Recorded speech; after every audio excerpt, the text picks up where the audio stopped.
Evet. Akşam yemeği için anam bana bir görev verdi. Dolmalık biberler ekleyeceğiz şimdi.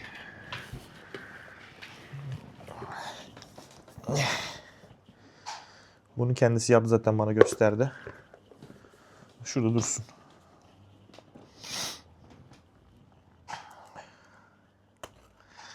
Umarım bardağımı falan kesmem ya.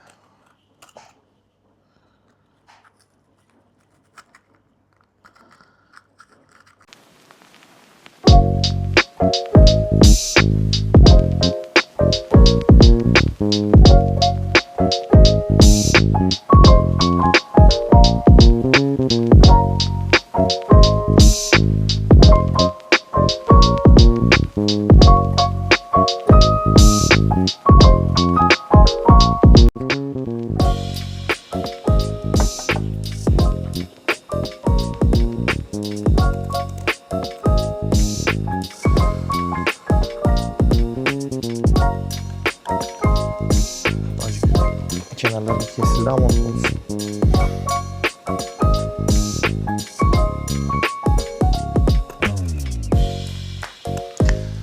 Şu an endişem ellerimin kesilmesini de geçti. Kamera açısı çok kötü. Böyle daha kötü. Endişem ellerimin kesilmesi falan değil artık, yani dolmayı böyle sağını solunu yarmadan içini doğru düzgün çıkarabilmek.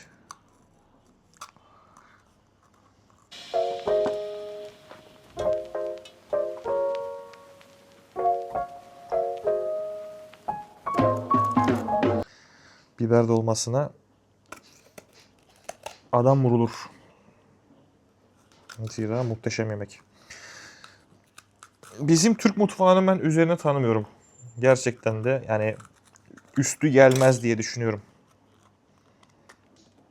Her ne kadar vay pizzaymış, vay croissant'muş, vay oymuş buymuş falan dese de millet, gerçekten yani bizim Türk mutfağı kadar köklü, kapsamlı, lezzetli olan bir mutfak daha yok.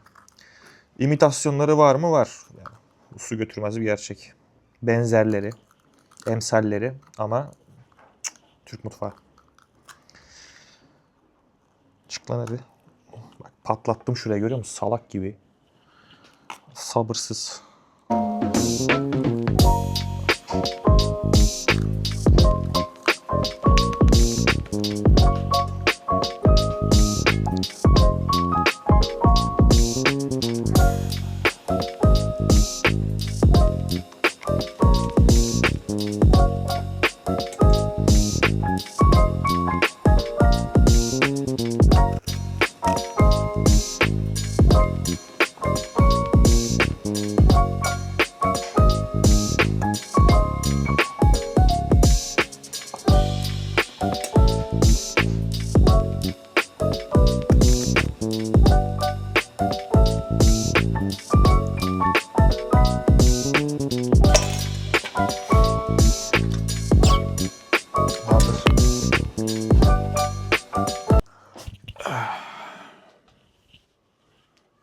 Ellerim hala biber kokuyor.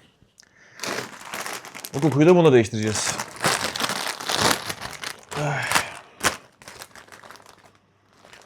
Parmesanlı ve pestolu. Acayip kokuyor ama lezzetli gibi. Cipsin içerisinde bu arada şöyle büyük parçalar bulmaya bayılıyorum. Şu şekilde büyük parçalar bulmaya. Muhteşem bir his. Daha iyisi olamaz yani.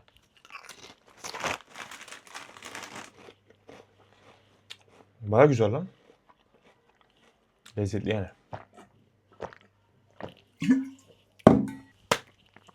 Şimdi bugün 3 farklı konu hakkında konuşuyor olacağız.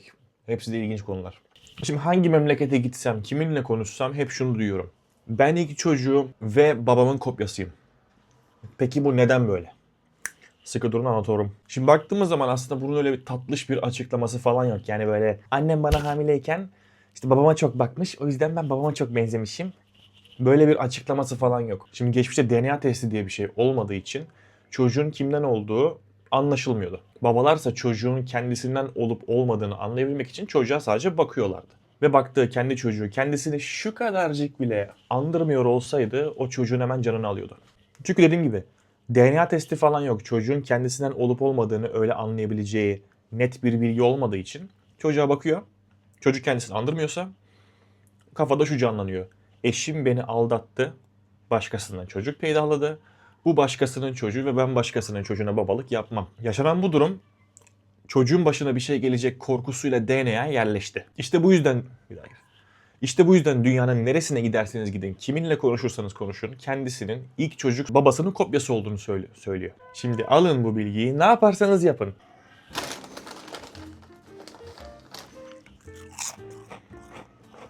İkinci konu. Bunlar benim kitaplarım. Ve daha bir bu kadar da elimden çıkarmak için sahafa ucuz fiyata vermiş olduğum kitaplarım var. Daha geçen gün bir hastalığım olduğundan bahsetmiştim. Endişelenecek bir şey yok, merak etmeyin. Öyle hani ciddi bir hastalık falan değil. Çok tatlı ve zararsız bir hastalık. Kitap satın alma hastalığım var. Yani o kadar garip bir şey ki kitap okuma hızım, sürecim ne hızda ne sıklıkta olursa olsun fark etmiyor. Mesela aşağı yukarı 5 gün önce falan bunları aldım. Sonra ertesi gün bunu aldım. Daha sonra hangisiydi? 1-2 gün sonra falan aşağı yukarıda şu üçünü aldım. Daha bu en son bahsettiğim kitabı aldığımı söylediğim günde bu ikisini aldım. Yani ne kadar hızlı okuyayım, ne kadar sık okuyayım fark etmiyor. Sürekli kitap almak istiyorum. Bunu aşamıyorum. Yani bir şekilde mesela dışarı çıktım, yürüyorum, carçut falan. Bir şekilde yolum bir kitapçıya denk geliyor. Bu aralarda İş Bankası Yayınları dükkanına sürekli yolum düşmeye başladı. Ve girip diyorum bir bakayım yani ne var içeride, ne olabilir? Yani bir bakayım diyorum vakit geçirmek için. Bir kitap alasım geliyor. Bir şey ilgimi çekiyor. Hadi diyorum bunu da alayım, hadi diyorum şunu da alayım. Daha önce de dediğim gibi bunu yapmıştım yani bayağı sık okumamama rağmen, o kadar hızlı okumama rağmen bayağı hızlı ve seri bir şekilde kitap alıyordum. Ve aslında bu size daha önce bahsettiğim kitap satın alma tekniği daha önce uygulamadığım için daha sonrasında beni sıkan asla okumadığım, asla yüzüne bakmadığım pek çok kitap aldım. Ve bunların hepsi sahafa gitti. Aslında bir yerde para israfı. Yani ben buna para sayıyorum, okumuyorum. Daha sonrasında evde duracağına sahafa vereyim diyorum. Sahaf da buna komik bir rakam veriyor. Aslında böyle tatlış, zararsız bir hastalık gibi bir şey falan dedim de yani aslında cüzdanıma zarar baktığın zaman. Çok da hoş bir şey değil. Ve ben bunu neden yaptığımı asla bilmiyorum. O yüzden anlamak için de onu ChatGPT'ye soracağız. Çünkü neden olmasın. Sonuçlar da bayağı güzel. Bakıyoruz hemen. 5 tane falan sonuç çıkardı. Evet. Potansiyel ve kimlik hissi. Kitap almak öğrenmeye açık ve entelektüel meraklı biri olduğun kimliğini pekiştirir. Yani çok böyle bir derdim yok aslında, bir kimlik arayışı vesaire falan. Umudu satın almak. Yeni bir kitap yeni bir başlangıç gibi hissettirebilir. Aslında her kitabı bitirdiğinizde yani bir hikaye kapatmış oluyorsunuz ve görüntü ve her yeni bir kitap açtığınızda aslında bu size yeni bir başlangıç, yeni bir umut, yeni bir her kitap aslında farklı bir hissiyat yaşatıyor size ve bu her kitapta farklı sizi, farklı dünyayı bulmak değişik hissettiriyor bence yani. Olabilir. Devam. Zaman kıtlığı ve ertelenmiş arzular. Gerçekten okumak istiyorsun ama hayatta yani vakitten bol bir şeyim yok. İşsiz güçsüz serseri olduğum için. Koleksiyonculuk ve estetik tatmin. Nesne olarak bile güzeldir. Kimya tasarımı, kapak tasarımı, raf düzeni, kokusu bir. Bu bak güzel. Yani bazı kitapların gerçekten kapak tasarımları aşırı hoşuma gidiyor. Raf düzeni çok umurumda değil ama hani evde dolu dolu bir kitaplık olduğunu bilmek bana çok güzel hissettiriyor. Yani mesela evde böyle dolaşıyorum, Türk kahvesini yaptığımı düşün böyle. Bir duvar var. Şu duvar. Lan şu kamerayı düzeltmem lazım. Şu duvarı düşün böyle. Burası koskocaman bir kitaplık. Muhteşem olmaz mıydı ya? Hani böyle oturuyorsun öndeki koltuğa, Türk kahveni yudumluyorsun. Oradan böyle kokusu. Kitap kokuları geliyor. Muhteşem olurdu yani. Kontrol ve anlam arayışı. Belirsiz zamanlarda insanlar bilgiye yönelir. Kitap almak dünyayı anlamlandırma çabası olabilir. Aslında hepimiz hayatımızı ve dünyayı anlamlandırmak için bazı şeyleri yaparız. Kitap okumak da bunlardan bir tanesi. Yani hepimiz aslında bu dünyaya neden geldiğimizi, ne için yaratıldığımızı, ne için doğduğumuzu, bu dünyaya gelip ne yapmamız gerektiğini anlamanın bir yolunu bulmaya çalışıyoruz. Kitap okumak da bunlardan bir tanesi olabilir. Ama güzel varsayımlar, güzel sonuçlar. ChatGPT gerçekten ilah gibi her şeyi biliyor. Yani pek çok şeyi sorabiliyorum. Şimdi size bu dördüncüdeki koleksiyonculuk ve estetik tatmindeki şu kapak tasarımları kısmına yöneleceğim. Çünkü bu gerçekten konuşulması gereken bir konu. Size 3 şey konuşacaktım ama bir dördüncü şey daha doğdu. Daha geçen gün dediğim aşağı yukarı 1 ay falan oldu. Nerede o? Bu ikisini okudum. Özellikle bu kitap hakkında size bir inceleme verdim. Güzel kitaptı. Ama şuna bir parmak basmak istiyorum. Abi şu tasarımın güzelliğine bakar mısın? Yani şu jeneriği falan sil. Şuradaki Türkiye İş Bankası yanları buradaki 15'i falan çıkar.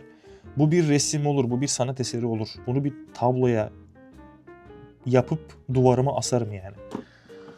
Bunu mesela o kadar çok beğenmiyorum ama bu da güzel bir tasarım, güzel bir resim. Bunu daha yeni aldım. İstanbul treni. Kes şu jeneriği. Abi şuranın güzelliğine bakar mısın? Şuradaki harita detayı, ondan sonra köprü, tren vesaire. Muhteşem ya. Şurada Türk yazarlarımızdan bir eser var. Baksana şuraya. Muhteşem yani. Başka? Dönüşüm. Bak mesela bunu yeni aldım. Çinli bir yazarın. Kedi Gezegeni. Jeneriği kapat. Bak fıstık gibi bir tablo yani. Sanat eseri resmen. Bunu şu an okuyorum. Şeytanın Günlüğü. Yine jeneriği kapat. Baksana muhteşem bir sanat eseri yani. Duvara as izle. Ya çok insanı cezbediyor yani. Ama bu hastalıktan asla kurtulmak istemiyorum. Zira kitaplarımı çok seviyorum. Var ya kendi evim olduğunda ileride böyle bir odayı, sadece bir odayı kitaplık yapacağım. Hayvan gibi kitap olacak orada. Orada çürüyecekler. Ama benim olacaklar. Böyle Gollum gibi hissediyorum kendimi ya. Kıymetli miyiz falan. Bir şeye sahip olmanın manyaklığı gibi. Şimdi son konu. Bıyıklarım aşırı simetrik ve bana çok yakışıyor. Neyse. Şimdi ben Hakan. Yarın bir videoyla karşınızda olacağım. Ben ve bıyıklarım. O zaman kendinize bakın. Görüşmek üzere.